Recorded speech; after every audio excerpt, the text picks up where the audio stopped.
We've got red versus blue. The blue is over here on the alpha pod. The red is over here in the beta pod. And what do we got for compositions here over on the red side? It looks like that they are going to go with a warrior, thief, guardian, Ellie, and another warrior. All right, over on the blue side, we're going to have a guardian, necromancer, a warrior, an Ellie, and a ranger. There we go, and right off the bat, you can actually see blue splitting already. It looks like they got 3, possibly 4 people trying to storm the center. I'm not sure where their solo guy went. It looks like they do have one person on the treb, and he is shelling the center of that thing, giving them a huge benefit against the red team. Yep, the red team has certainly already put some high emphasis on the trebuchet. He's not only hitting the center area, but also trying to hit the windmill as well. And there's a big battle here at the center. Looks like red does have a player down, red but is neither down. team has claimed it. You can see blue's also got one down there, it looks like, as well. Looks like the treb shots are really helping them out here, but blue is definitely playing a lot more aggressive. Yep, blue right now just sitting pretty in the middle. Looks like they might be able to take over the middle clock tower. They do have 4 players there to capture it, and it is taken. Blue currently sitting on 2 points, already with about a 30-point lead over the red team. Red team only has the windmill captured. And are they doing any sort of trebuchet work at all? It looks like blue does have the trebuchet active. It can get a little bit tricky to figure out how much power exactly you need to get the distance.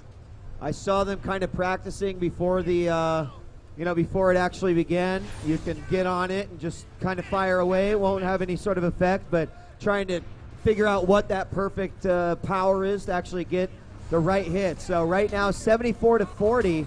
That middle area is still controlled by the blue team. Uncontested, too. I don't think anybody has actually dared venture in there after blue has brought some heavy treb support.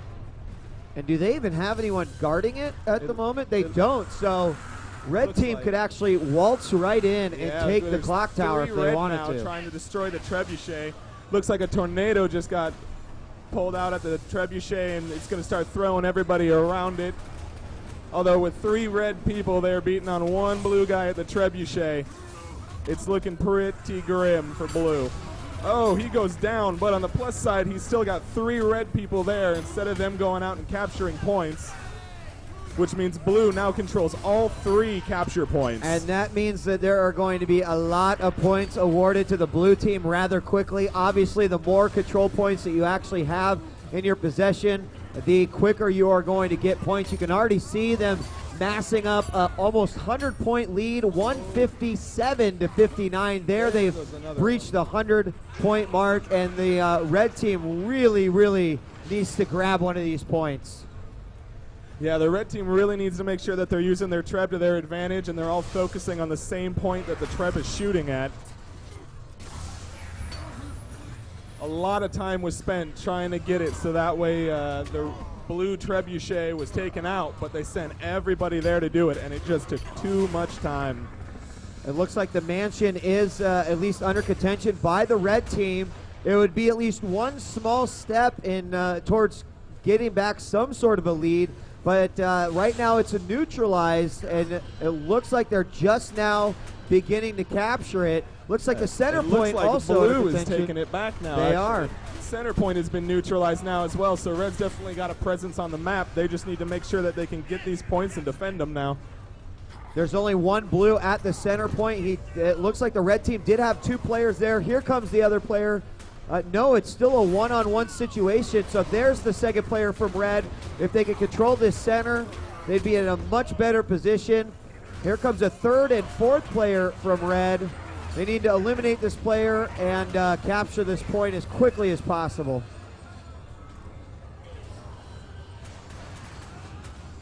Oh, it looks like all of blue is inside the center point now, which is going to take up a lot of time for them. Red is finally taking the center point. Looks like they're going to start generating some points here if they can keep blue out of it. But it looks like blue managed to neutralize it before they got much of any gain out of it. Yeah, I mean, blue team, you know, they took the windmill and the mansion, and they kind of let the clock tower just sit there. But then when they needed to, they all just ganged it. And right now it is neutral, but since there's so much fighting on it from the red, the blue team is actually benefiting from having captured both the windmill and the mansion at this point. Yeah, it actually looks like that there is nobody in the center capture point attempting to take it. It looks like it's neutralized and just kind of collecting dust. Red definitely needs to get in that. If blue's not in the area, this could be a chance to get a free point. Blue is trying to take that center point. Now it looks like they're going to go ahead and capture it. He doesn't manage to finish off that warrior there, and unfortunately the warrior comes back to life. That means that this center area is definitely going to go to the blue. Red team only has the windmill at this point, and blue is just zoning very, very well. They are just in a groove right now. They are working together perfectly and making sure that the points they take, they defend to some degree, whether it be with trebs or just kind of wasting the opponent's time. That way they can't neutralize it. And we see the red trebuchet under attack. Finally, we do see one Ellie come in and try to stop this from happening. He would probably be better off just focusing down on the trebuchet since it's almost down. At this there's point, the tornado right there. He's not going to be able to get too close to that. Yeah, he's got to get away. Definitely a good idea. Just run away and let it time out there. 110 to 418. Another warrior there as well. So a warrior and a tornado. That could be very dangerous.